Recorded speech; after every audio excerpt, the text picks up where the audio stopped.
Here we are on the 21st of September, and welcome to you all to Knox Toastmasters and our edition of Knox Natters. My name's Damien Prescott and I'm the Toastmaster tonight. I've only been with the club for about 6 or 8 months. I'm pleased to be the person presenting tonight. Please welcome our guest tonight, who is Irene Toe. Welcome, Irene. Thanks, Damien. Thanks for having me. Irene's a new member to Knox Toastmasters, so we thought we'd get her on our Knox Natters tonight and give us a bit of an insight on Irene and her background and why she decided to join the best club in the Eastern District's Knox Toastmasters Club. So once again, welcome, Irene. And can you just tell us a bit about yourself, some background? Sure. So, hi everyone. As Damien mentioned, my name is Irene. I just joined Knox Toastmasters probably 2 months ago. A little bit about myself. I'm an outdoor enthusiast. I love the nature. A day out hiking with friends is what I'll consider to be a great day. Professionally, I work in a financial services company, focusing on delivering what matters most to clients through improving processes and technologies. So that's a little bit about myself. So in terms of what made me want to join Toastmasters, I thought to myself, well, during the COVID times, what's better to actually try to learn something new? And I've heard of Toastmasters previously. I wanted to actually get better at impromptu discussions because we have that, I guess, in the day-to-day setting with friends, with family, and even with colleagues. That's something that I find a very important skill to have. So that's one thing that prompted me to join Toastmasters. And also I've heard about Toastmasters building leadership and improving, building stronger relationship with people through being vulnerable. And so I thought this would be a good opportunity to actually improve my skills in this area, since it's pretty vital to be able to communicate well. And since becoming a member, I found that I've learned quite a lot of areas actually. One of them was a really good feedback that I've received for a couple of speeches I've had, and that's the importance of pausing at the right moment and to give that oomph factor, and as well as to slow down. Sometimes I get a little bit nervous and I tend to speed up, especially if I see that, you know, that's the timing is changing and that my time is almost up. So it tends to make me feel a little bit nervous and I'll start speeding up. So it's good. I'm practicing that and trying to cut out all the ums and ahs. So that's one important area that I've learned. Other areas that I personally really enjoy was taking part in a Gravelian's Toastmasters competition, because during that time I get to actually experience how enthusiastic the kids were in speaking and putting themselves out there, because they were just full of energy and so willing to try. That's something that I find as I grow older as an adult, as what seems to be so innate in us tends to be hidden away over time. So from that session itself, I've learned to actually try to bring that little child in me out. And I don't think it can be underrated. Well done. Well answered, Irene. There's many things we can do outside work. We can go and do home study for uni. We can go and do yoga classes. We can even do, research on the internet and do types of courses. Why did you choose Toastmasters over everything else that you could potentially do?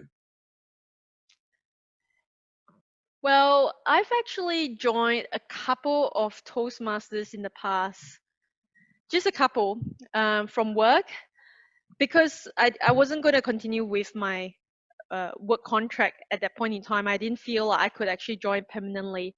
And I really enjoyed the experience of everyone sharing their knowledge, sharing evaluation as well. So I get to actually understand where are the areas that I could improve.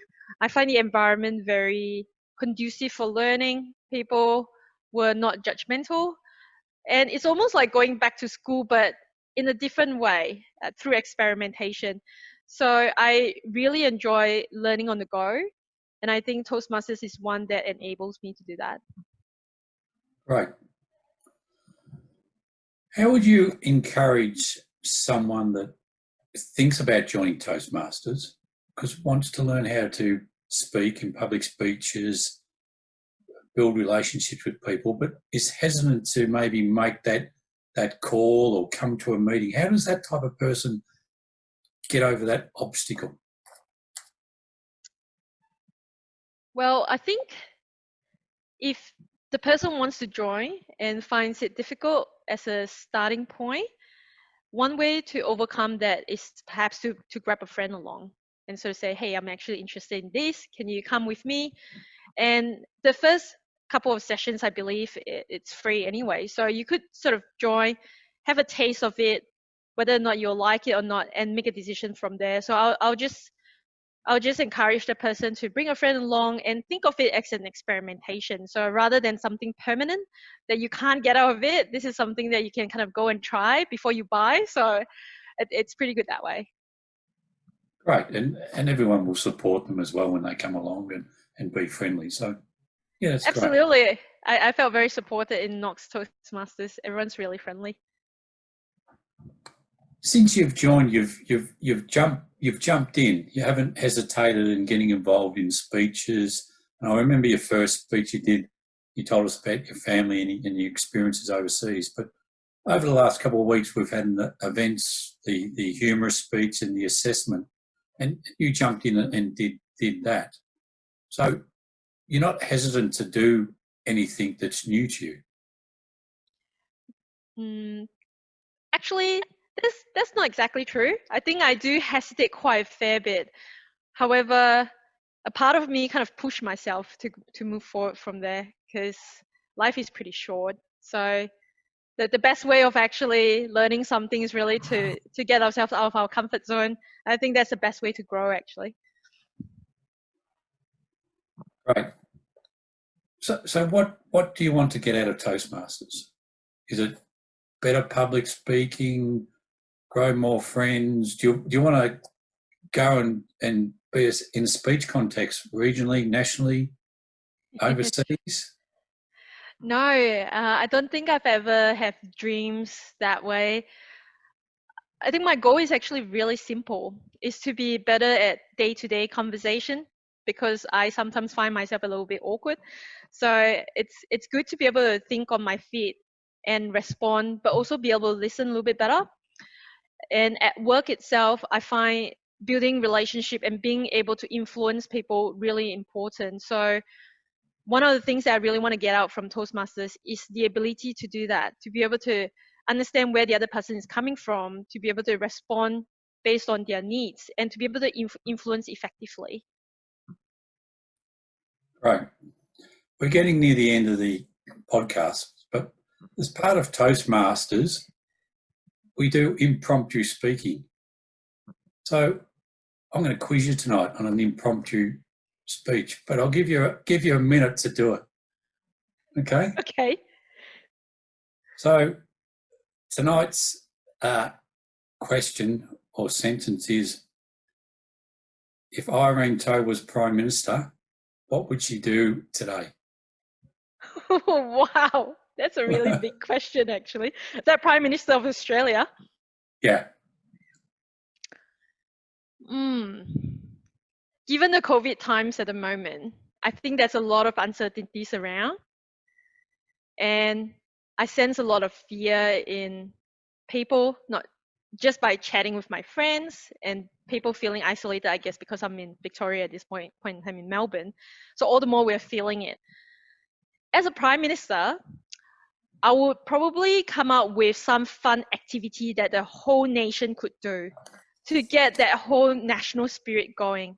It's like, yeah, we'll get through this together, not just by, looking at the number of cases we have or number of deaths. I think people are kind of sick of that. It's really important message, but I think the mental health side of it is equally, if not even more important, and it needs to be sustainable. So you'll be a day of national holiday and a day of fun activities that we all can actually enjoy, even if it's through social distancing. Great response. Well done on such a short notice and a hard question. Yeah. Thanks, Damien. Thanks for the quiz. And thank you, Irene, for being our guest tonight. Good insight about you and a good insight into Knox Toastmasters. So just signing off on our edition of Knox Natters tonight. Thank you for those who all listened, and we look forward to our next Knox Natters edition. Goodbye.